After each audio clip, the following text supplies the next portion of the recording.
dipersembahkan oleh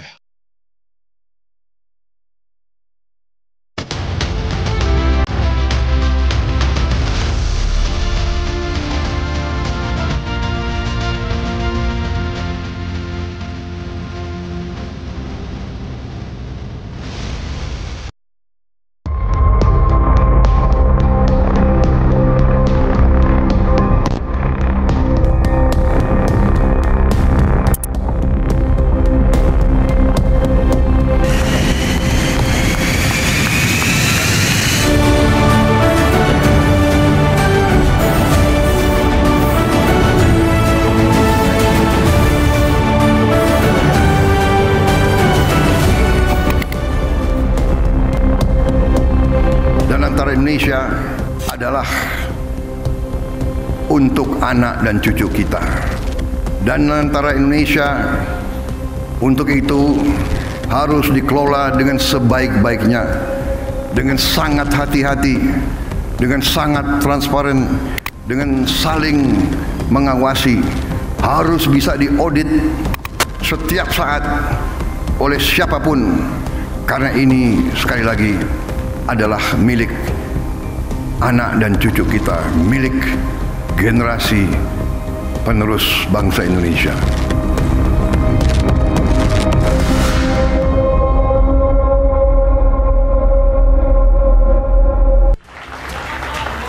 Februari kemarin kita semua bangsa Indonesia menjadi saksi diluncurkannya Daya Anagata Nusantara, energi masa depan Negara Kesatuan Republik Indonesia, Danantara. Tapi kini Danantara menjadi perbincangan yang begitu hangat, meskipun kabarnya mengelola aset hingga 14.000 triliun rupiah. Tapi apakah betul ke depan ini menjadikan bangsa kita akan lebih cerah dan dampaknya sangat bermanfaat bagi rakyat? Itu dia, kalau tadi kita sempat lihat bagaimana pidato dari seorang Presiden Prabowo menyampaikan 2050 Andro, Indonesia menjadi negara maju nomor 4 di dunia. Akankah kemudian Danantara menjadi game changernya? Asal memang tak boleh padam ya. Kita akan bahas tuntas Danantara malam hari ini, mampukah menjadi lokomotif ekonomi Indonesia?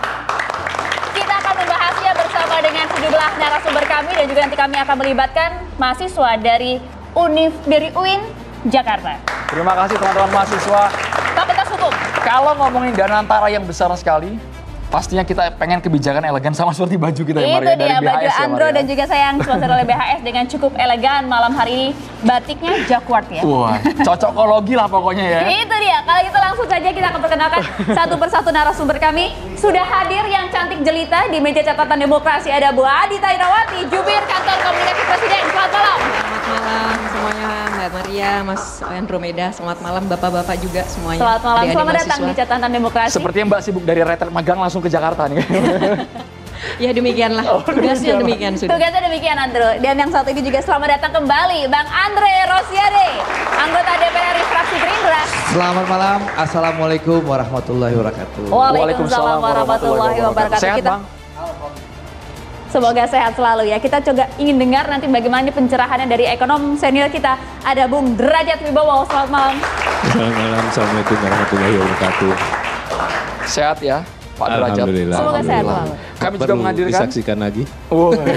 Kita tunggu nanti ya. Gasken lah kalau kata Pak Derajat. Kita juga menghadirkan ada Prof. Hendrawan Supratikno, politisi PD Perjuangan. Prof, sehat Prof? Selamat malam, salam kebangsaan.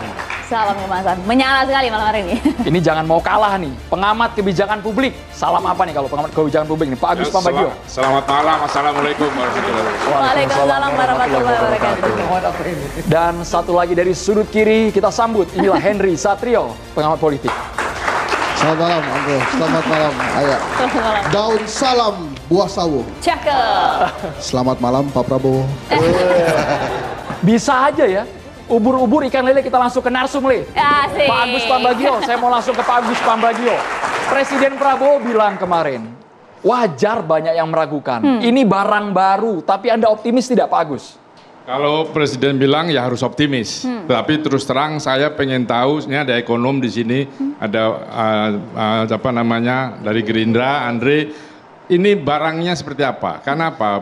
Kita ini semua pengen tahu nih resikonya seperti apa. Jangan hanya bagus-bagusnya membangun untuk infrastruktur dan seterusnya.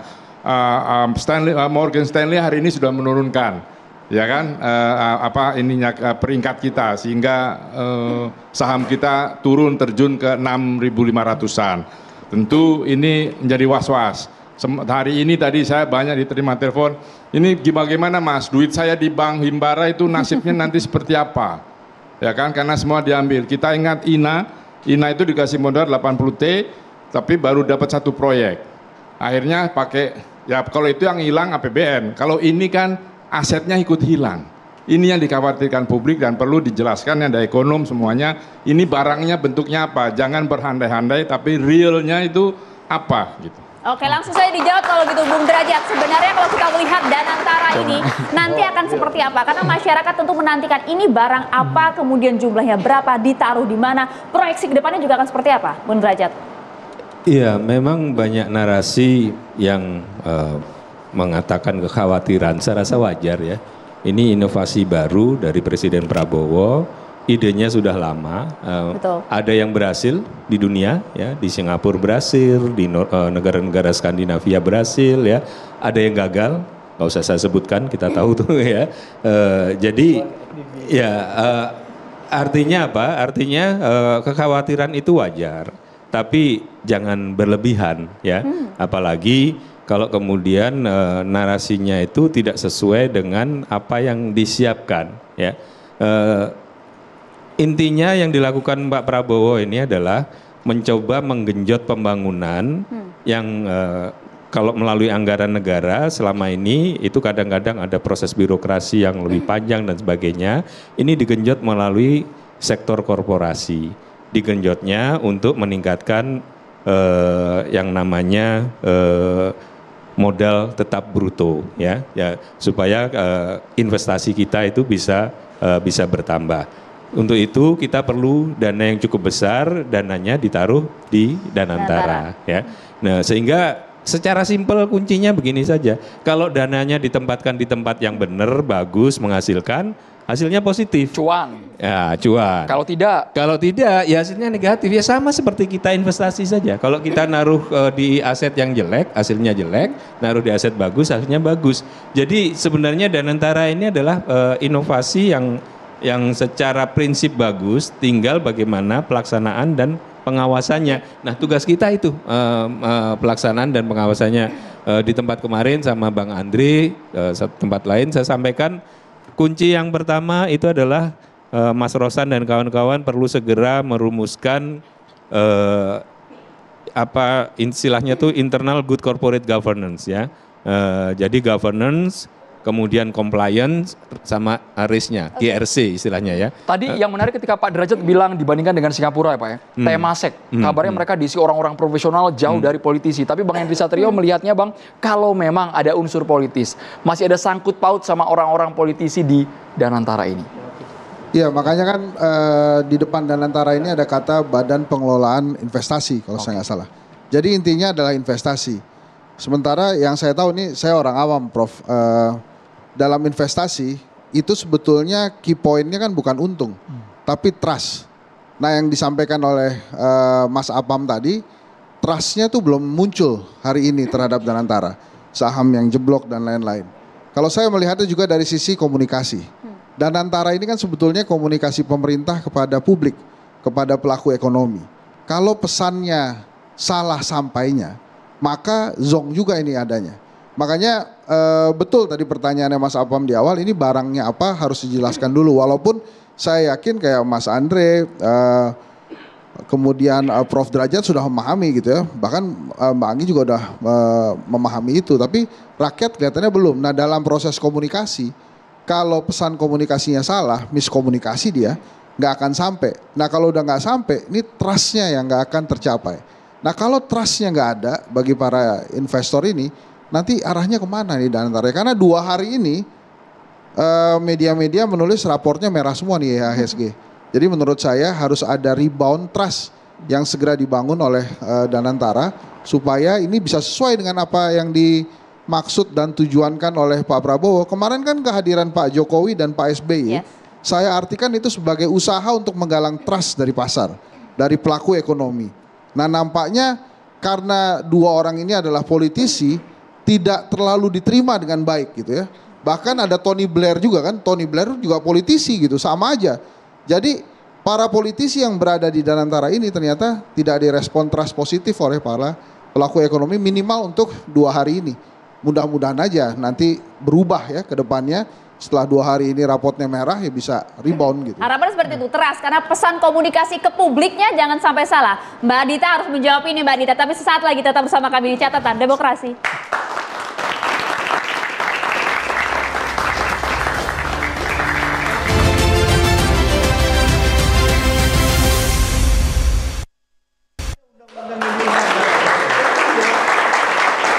Oke, tanpa berlama-lama langsung saja kita minta pencerahan. Publik harus mendapatkan penjelasan yang cukup jelas, Bu Adita. Baik. Itulah kenapa kami hadir di sini ya. Ini juga sebagai salah satu cara untuk bisa menjelaskan kepada publik dan tentunya juga pada adik-adik mahasiswa yang hadir. Jadi begini, kalau kita bicara Indonesia, itu adalah negara yang sebenarnya sangat kaya ya. Sumber daya alam, sumber daya manusia, itu melimpah. Sumber daya manusia kita nomor 4 di dunia. Ya, sumber daya alam kita bisa dibilang adalah memiliki cadangan boksit terbesar, kemudian juga nikel, kemudian juga kalau bicara laut, sumber daya alam kita luar biasa besar gitu. Belum lagi bicara badan usaha milik negara, ini total aset diperkirakan 14.000 triliun ya, begitu besar. Yes. Tetapi harus diakui bahwa kekayaan kita yang sedemikian besar ini, pertanyaannya, sudahkah kemudian bisa memberikan manfaat yang sebesar-besarnya kepada rakyat? Kita harus jujur, masih belum. Masih belum bisa memberikan manfaat yang merata kepada seluruh anggota masyarakat ya. Apa sebabnya? Karena kekayaan ini tidak terkonsolidasi ya. BUMN ini sekarang masih tersebar ya dan juga punya usaha yang di situ ada APBN, unsur APBN yang sehingga membuat agility mereka jadi kurang lincah gitu. Bagaimana harus berinovasi terkadang itu terbentur oleh birokrasi. Juga kekhawatiran-kekhawatiran karena ada uang negara yang ada di situ begitu. Nah, dengan kondisi seperti ini dan harus diakui kondisi global juga tidak sedang baik-baik saja ya. Kita tentu tidak bisa mengandalkan dunia untuk bisa membantu Indonesia. Kita punya sumber kekayaan alam, sumber daya manusia yang usia produktifnya lebih dari 70%, mari kita berdayakan. Dan itulah Danantara dibentuk sebagai salah satu cara kita untuk mengelola dan mengkonsolidasikan kekayaan dan kekuatan kita tadi. Pertanyaan ini simpel aja pertanyaan. Danantara ini kan baru ada di zamannya Pak Prabowo. Betul. Zamannya Soeharto nggak ada Danantara. Ya. Tapi BUMN-nya tumbuh terus. Memang akhirnya kolaps di 98. Ya. Tapi kolaps 98 itu dengan tumbuh terus itu isunya sama, trust. Ya. Jadi pada saat zaman Soeharto itu ada trust pasar kepada Soeharto dan pemerintahannya. Sehingga BUMN-nya itu naik lagi banyak gitu. Ya. Begitu pasar tidak trust, jeblok di 98. Nah itu sebetulnya yang harusnya dijelaskan oleh pemerintah. Danantara direspon negatif 2 hari ini gitu oleh pasar, IHSG-nya turun. Maka sebetulnya isunya adalah trust tadi.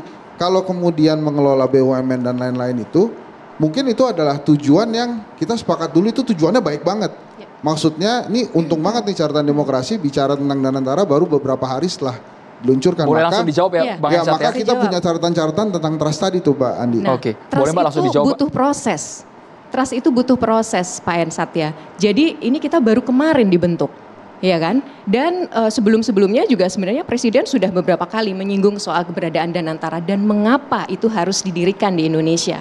Saya rasa trust ini perlu proses dan kalau bicara soal pasar, reaksi pasar, mari kita lihat dengan cermat. Apakah ini semata karena Danantara ataukah ada faktor global yang mempengaruhi? Faktor pasar global yang saya bilang tadi sedang tidak baik-baik saja. Nah, itu ini yang mungkin perlu turun kita itu pastikan. Banyak saham blue chip yang dimiliki oleh BUMN. Baik, sekali lagi. Mas Hendri, Salah ya? kalau pasar mungkin saya lebih coba, bicara ya. Bang Dayat. Jadi Makanya ini saya memang bahas hal yang Kalau boleh satu lagi, tadi karena saya harus luruskan Boleh Mas Hensat, dituntaskan. terkait dengan kekhawatiran adanya pengurus atau yang ada di dalam badan ini terafiliasi dengan politik. Itu dia. Itu aturannya tidak boleh. Tidak boleh menjadi pengurus atau anggota partai, itu sudah jelas. Mungkin nanti Bang Andri bisa menjelaskan lebih detail. Dan juga soal INA, Mas Agus.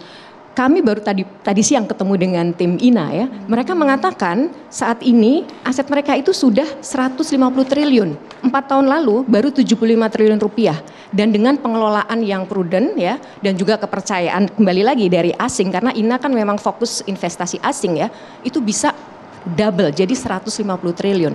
Artinya kita sebenarnya sudah punya sebuah lesson learn ya, yang ini tentu Danantara yang diberdayakan adalah kekayaan kita di dalam negeri. Jadi lebih memberdayakan apa yang ada di dalam negeri. Itu berlaku untuk pengurus Mbak Adita, bukan Dewan Penasihat. Dewan Penasihat bukan bagian dari itu berarti ya? Itu ada aturannya. Dan bahkan tidak boleh terafiliasi 2 layer anggota keluarga. Jadi anak dan orang tua dan anaknya itu tidak boleh ada di dalam. Besan juga begitu. Gitu ya. Jadi ini yang harus dipahami gitu untuk menghindari khawatiran adanya tadi terafiliasi dengan partai, ada KKN dan sebagainya. Tapi netizen usil banget Mbak, ngaitin relasi kuasa antara Luhut sama Pandu katanya kan. Itu Mbak. Ya ini makanya kami hadir, kita jelaskan. Ini yang namanya afiliasi ini kan ada aturannya ya, begitu. Tadi Mbak, karena ada afiliasi tadi makanya trustnya kurang. Jadi gini loh, kita sepakati bahwa ide ini bagus nih. Punya ya Pak Prabowo idenya bagus nih Danantara. Hanya memang 2 hari ini direspon gak bagus. Nanti kan Prof Derajat akan menjelaskan tentang itu. Nah tapi antara aset dengan trust ini kan berbeda nih. Nah yang saya tanyakan itu dan saya garis bawahi supaya kita berhati-hati. Jadi gue gak protes Danantara nih. Danantaranya kan udah ada gak bisa diprotes lagi. Jadi kita kasih masukan aja supaya Danantaranya ini benar. Dan per hari ini isunya menurut saya trust yang belum ada. Baik, terima kasih. Selain trust itu kan pengurusnya juga kita beredar 2 hari ini kan rekam jejak pengurusnya itu keluar semua loh. Ya ada hutang, ada segala macam. Nah ini bagaimana nanti merespon karena pasti pasar melihat. Ya kan pengurusnya itu sudah keluar semua loh di medsos. Saya baca tadi dan mungkin pasti publik juga baca. Nah ini bagaimana? Memang di era medsos sekarang ini itu memang komunikasi yang dilakukan oleh teman-teman di pemerintahan, teman-teman parpol koalisi memang kita juga harus lebih beda dan lebih berorientasi pasar, Bang Andre ya. Tapi kalau market confidence, bukan market trust Mas Andri, market confidence itu memang sejak November, itu karena kebetulan saya banyak di Singapura ya, itu memang sejak November itu confidence untuk Indonesia dan beberapa negara memang dalam tren menurun karena baik faktor internal maupun faktor eksternal. Jadi nggak bisa 2 hari ini terus langsung dikatakan karena Danantara bahwa kita perlu memperbaiki pola komunikasi pasar kita, itu saya sepakat ya. Tapi kalau kemudian langsung disimpulkan bahwa dropnya ini karena Danantara, karena memang trennya sedang menurun ya. Karena kebetulan memang kerjaan saya di sana salah satunya ya. Jadi PR Danantara ini memang banyak.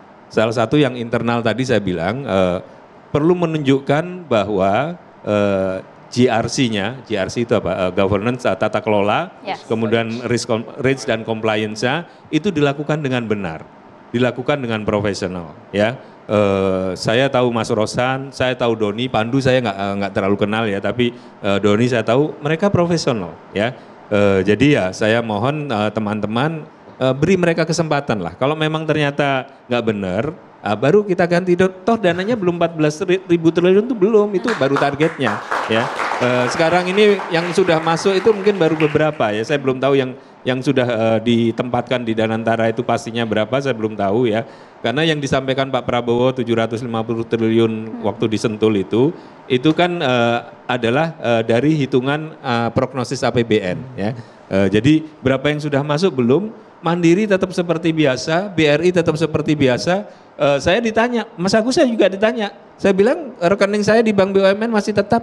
Saya nggak, malah saya tambah. Kan artinya mereka takut ya, nanti uang itu mau ditanamkan lagi memang, tidak di memang ada PR bagi kami di partai di koalisi maupun di pemerintah. Ada PR untuk menjelaskan kepada masyarakat supaya fear, kalau di pasar itu kan ada gitu ya? Ada harapan dan ada ketakutan ya, supaya bukan ketakutan yang mendominasi. Memang kita ada PR untuk ini menjelaskan. Kenapa kita baru 2 hari ini membicarakan trust sih gara-gara catatan demokrasi ngangkat ini 2 hari sekarang. Kalau begitu Prof Hendrawan dan juga Bang Andre Rosiade juga harus berbicara ya, tapi kita tahan dulu, sesaat lagi kami kembali untuk Anda.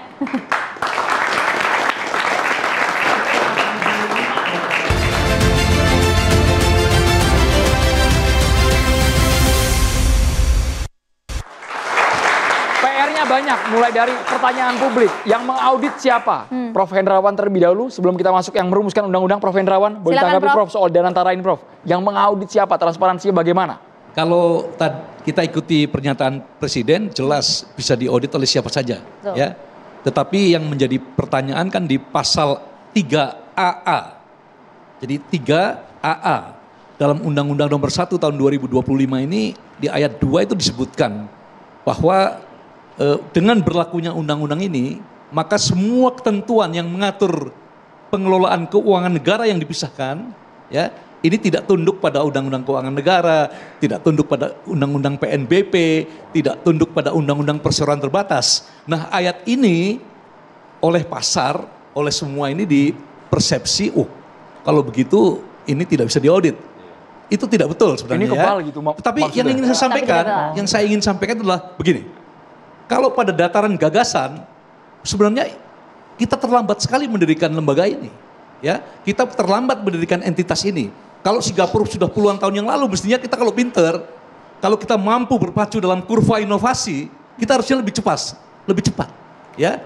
Jadi terlambat. Kita ini membangun sebuah entitas super sakti, ya. Ini kalau kita lihat baca undang-undangnya dengan cermat, ini sebuah visi yang luar biasa, ya. Tetapi memori kolektif kita ini dipenuhi dengan banyak sekali distorsi, banyak sekali dengan penyelewengan dari Jiwasraya, Bumi Putra, Asabri, puluhan KSP, Koperasi Simpan Pinjam yang amburadul, Sontoloyo dan seterusnya. Nah, persepsi masyarakat seperti ini tiba-tiba berhadapan dengan sebuah entitas super sakti seperti ini, masyarakat ekspektasinya begitu tinggi. Sementara dalam Undang-Undang Cipta Kerja sudah ada Lembaga Pengelola Investasi atau INA yang kabarnya tidak jelas, padahal diisi oleh profesional. Jadi itu sebenarnya kita butuh bukti, itu sebabnya sebagai ide kita terima dengan baik, kita dukung sepenuhnya, tetapi tidak boleh menjudge terlalu terburu-buru. Ini Pak Andre nanti yang membuat undang-undang, ya.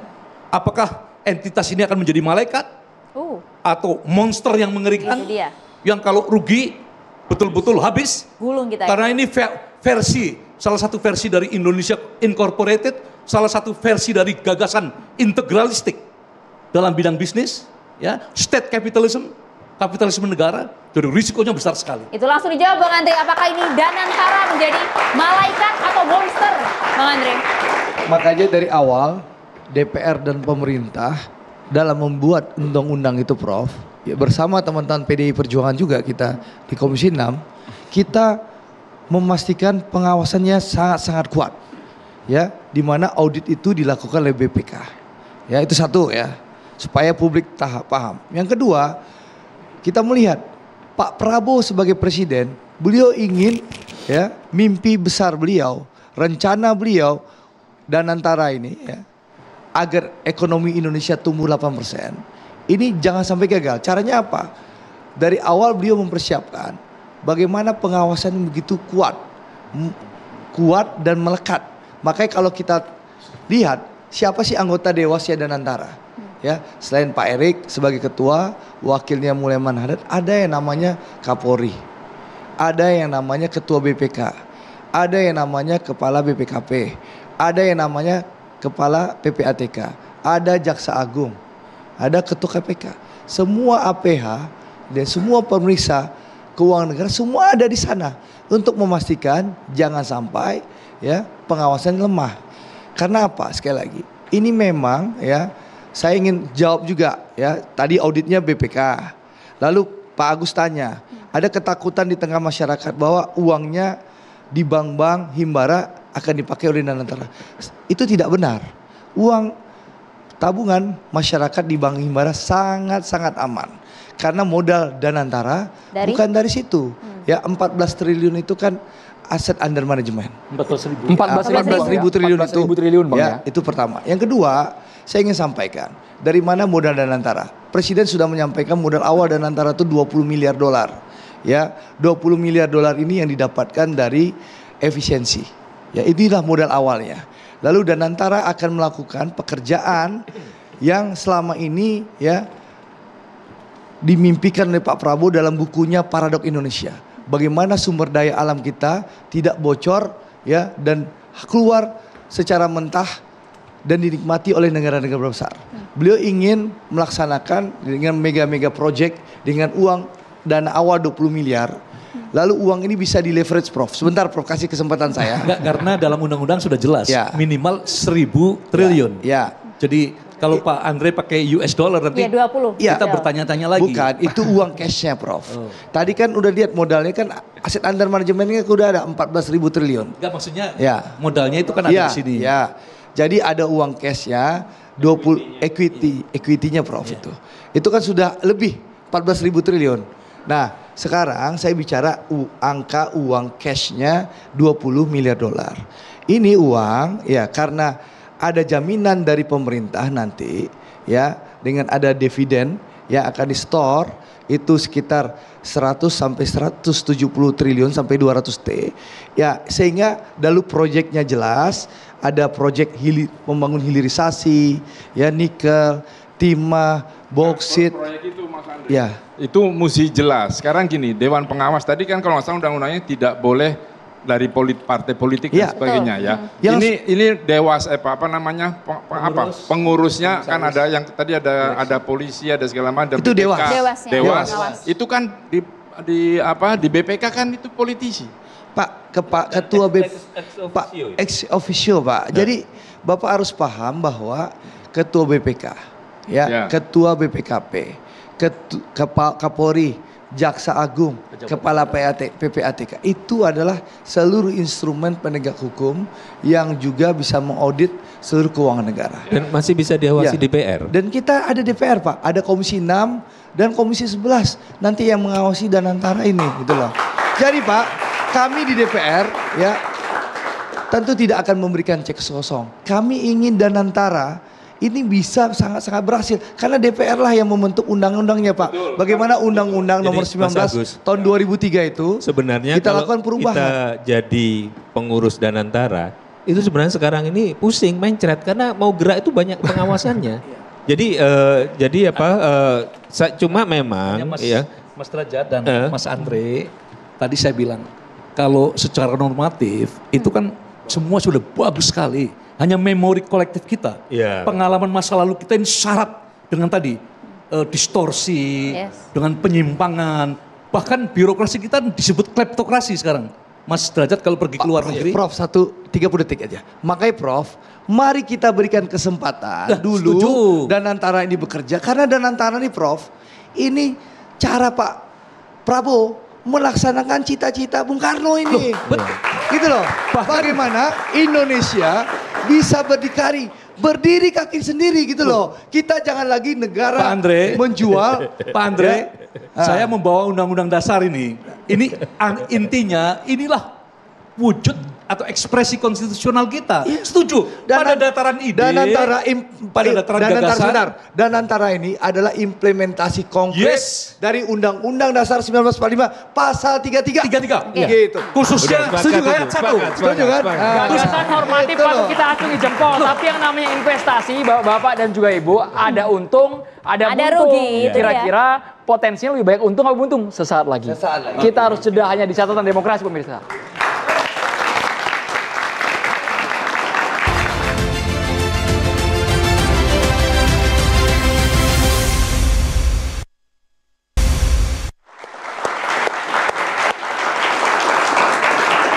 Iya, monggo Mas Derajat kok dijelaskan karena kalau bicara Jadi investasi saya ini rasa kan kita semua kan sepakat nih ide Danantara itu bagus ya. Ada kekhawatiran berdasarkan sejarah kita. Ya kita paham lah ada kasus Pertamina dulu, kasus segala macam lah banyak ya.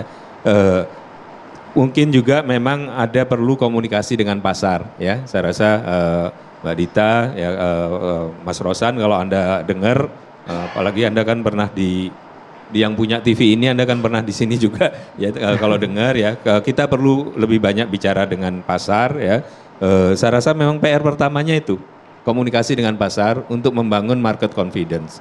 Soal proyeknya Pak Prabowo sudah memberikan arahan kok, ada hilirisasi, ada energi terbarukan ya, ada untuk swasembada pangan, ketahanan pangan, ada untuk banyak misalkan hilirisasi dari produk-produk pertanian kita. Itu juga proyek yang besar. Nah, tinggal tugas dari Danantara untuk nanti memastikan mana proyek yang memang visible dan saya rasa mereka nggak akan Itu Mas, mempertaruhkan. proyek yang cuan yang kira-kira besar yang mana?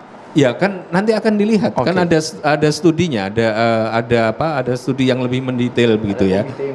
Ada komite Sekali investasinya. lagi pendekatannya harus lengkap Mas, karena sekarang ini masyarakat ditekan dengan penghematan, ya kan. Lalu ini ada uang Masyarakat besar nggak ditekan Mas dengan penghematan. Ya. Yang ditekan dengan penghematan itu adalah birokrasi. Maksudnya karena penghematan itu dampaknya kan ke masyarakat, karena kita sangat depend pada APBN, hotel misalnya segala macam. Betul berdampak ke masyarakat kalau dana yang dihemat itu tidak dikembalikan ke masyarakat. Nah, Betul. di sini dana yang dihemat ini sebagian dikembalikan ke masyarakat melalui MBG, sebagian dikembalikan ke masyarakat melalui Danantara. Nah, yang dari Danantara belum dikembalikan, tapi Betul. saya rasa kalau Danantara bergerak cepat, misalkan ya, saya kasih contoh kemarin tuh yang mungkin nggak terpikirkan, Pak Prabowo di Sentul mengatakan mengenai penggilingan padi. Penggilingan padi itu efeknya ke petani besar sekali. Ya, saya nggak mengatakan Danantara harus masuk ke penggilingan padi, tapi kalau kita ada investasi di penggilingan padi yang bisa memberikan harga bagus ke petani, itu rakyat akan langsung Itu merasakan. betul, dan di daerah kemarin saya dapat dari Jawa Timur juga bahwa soal penggilingan padi itu juga banyak middleman-nya yang Ya, mengganggu, betul. sehingga Bulog juga membelinya juga tidak semua terbeli harga 6,5, ternyata cuma 5 begitu ya. Nah, ini semua ini yang harus dikomunikasikan pada masyarakat. Ya, Kalau sepakat kita itu, kembali sepakat. lihat Dewas, rekaman pekerjaan Dewas kan juga sudah kita lihat sampai hari ini itu terpuruk nggak karu-karuan gitu ya. Orang masih ada saja bisa korupsi, masih aja saja bisa hal-hal lain yang merugikan masyarakat. Nah ini kita perlu pembuktian. Oke, masih baru, tetapi Ya, kedepannya Pak ada Prabowo, stepnya apa? Mas Andri kan selalu mengatakan beliau ingin orang-orang yang terbaik. Jadi saya rasa kita serahkan saja karena mandat sudah kita berikan ke Pak Prabowo. Kita serahkan ke Pak Prabowo dan timnya untuk memilih orang-orang terbaik untuk Itu dia. untuk melakukan di Danantara. Saya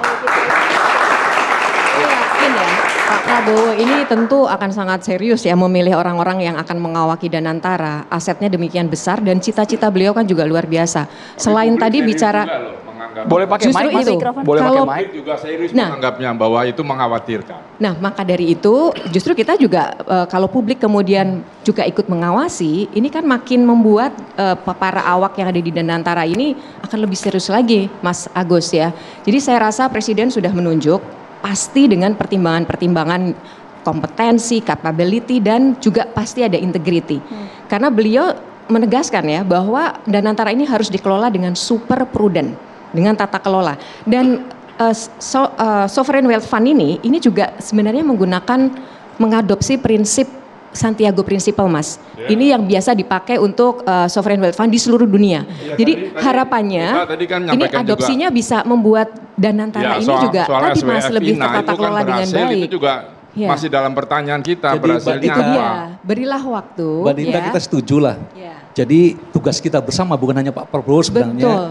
agar menjamin bahwa pusat-pusat kekuasaan, pusat-pusat keputusan strategis ini harus menjadi pusat-pusat integritas, pusat-pusat keteladanan dan pencerahan. Tadi Pak Andre menyebut buku paradoks. Di Indonesia ini juga muncul paradoks. Semakin besar pengawasan, semakin banyak kebocoran. Wow. Ini yang terjadi, Ini teman-teman Prof, kok DPR takut sudah banget paham sih, Prof? sekali. Prof Hendrawan kok ketakutannya agak berlebihan ya, Prof? Enggak ini.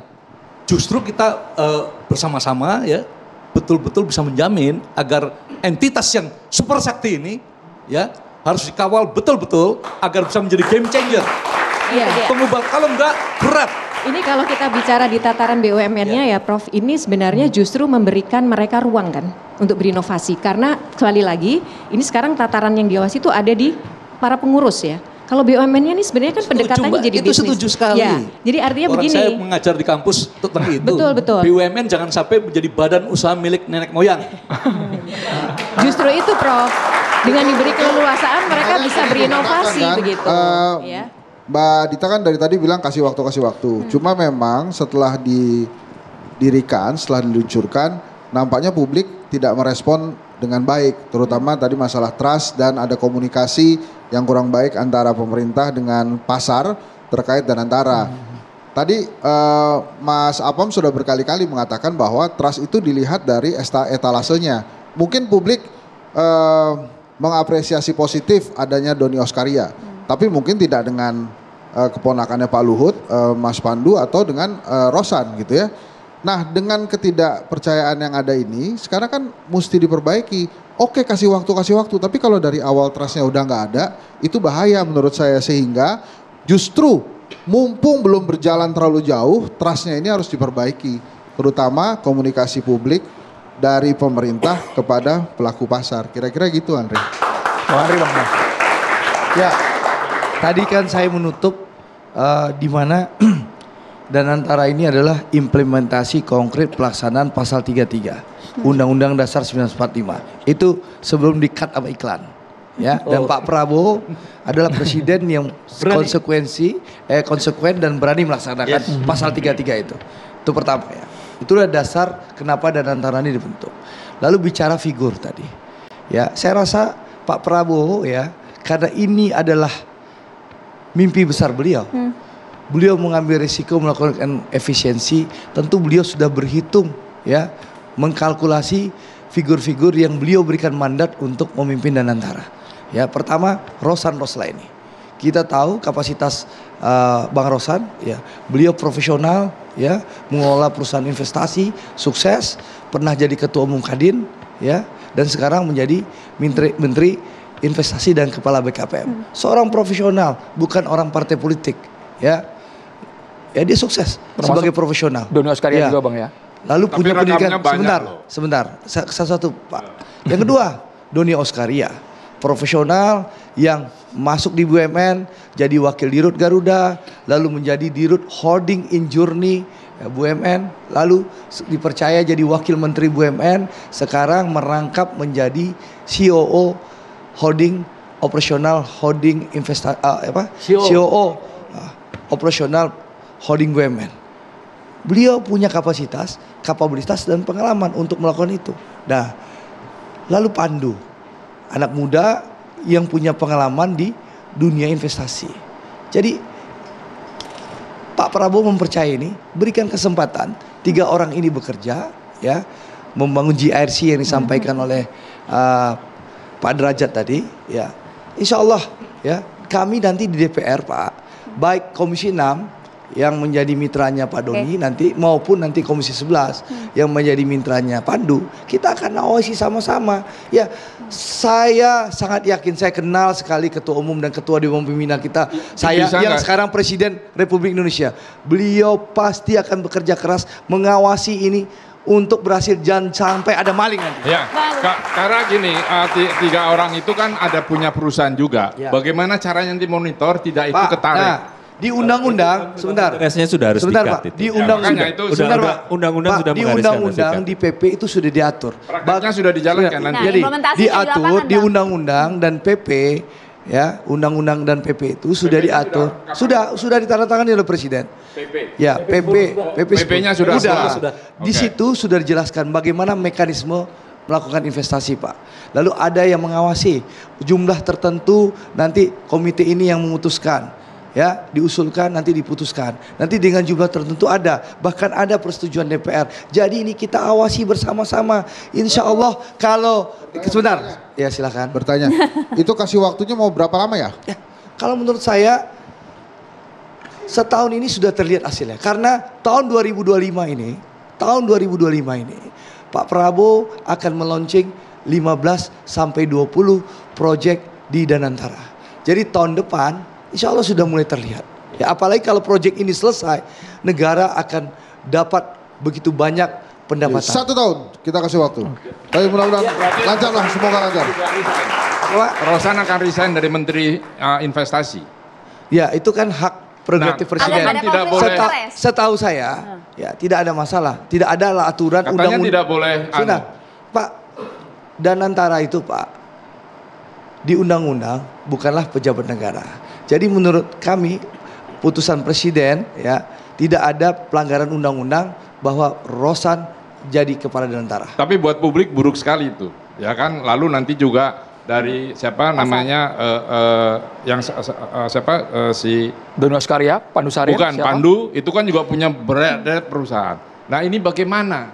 Tentu, karena dari pasar itu berpengaruh loh itu. Ya tentu mereka tidak akan, kan Pandu sudah mengumumkan beliau mundur dari seluruh jabatannya yang ada di perusahaan-perusahaan swasta, Pak. Bang Rosan pun sejak menjadi menteri kan tidak mengurus perusahaannya lagi. Begitu juga Doni Oskarya yang fokus untuk mengurus operating holding BUMN ini. Gitu loh Pak. Tapi itu kita serahkan pada pasar saja karena pasar akan melihat itu nanti. Apa betul-betul mundur. Kalau pengurus jadi gini, 1-2 hari ini Danantara itu memang terlalu banyak diskusinya di level politiknya, yang kemudian spill over ke pasar. Jadi memang sekarang tugas dari Mbak Dita dan teman-teman maupun teman-teman di Danantara itu adalah menjelaskan langsung kepada para pelaku pasar di Indonesia maupun di beberapa pusat yang lain. Supaya mereka confident dan nyaman. Saya rasa benar nambahin. Saya rasa saya yakin Danantara nanti akan roadshow ke market menjelaskan semuanya, rencana kerja, rencana investasi, sehingga kita baik publik maupun market pasti bisa melihat secara transparan. Gantian Pak Andre. Pak Andre, yang manis kan itu mudah ditelan. Itu sebabnya yang bagus-bagus itu pasti akan mudah kita telan. Tetapi marilah kita bersiap-siap untuk hal pahit yang mungkin bisa terjadi. Karena pengalaman kita yang lalu-lalu seperti itu. Mari kita berdoa. Ya, jadi makanya Prof. Ya berdoa. Makanya Prof. Apa lagi, makanya Prof. Tapi ada lagi supaya berdoa. saya paham. Makanya kita bikinlah undang-undang dan PP itu yang betul-betul bisa mengawasi dan nanti. Pak Andre, yang kiri maupun yang kanan sepakat a better Indonesia is possible. Tos lagi. Mantap. Tos ini juga harus kita jeda dulu di catatan demokrasi ya, tosnya ya. Tetaplah Kita bersama kami, lanjutkan pemirsa. saat lagi pemirsa. Oh iklan ini.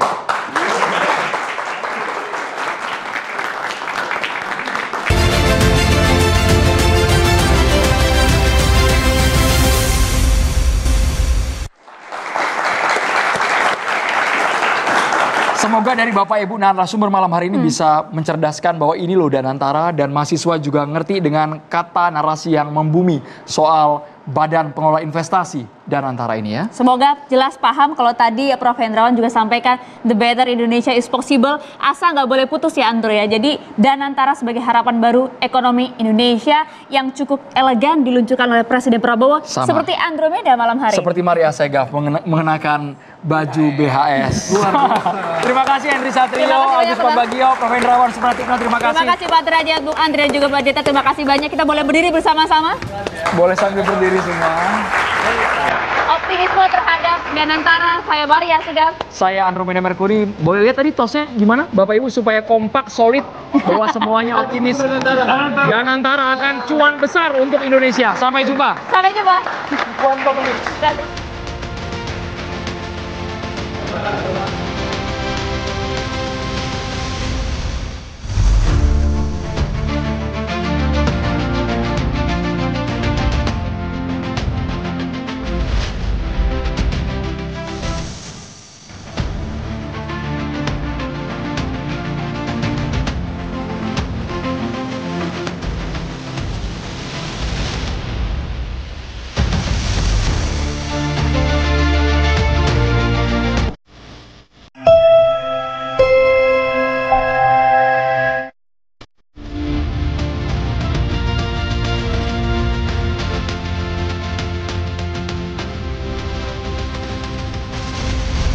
Dipersembahkan oleh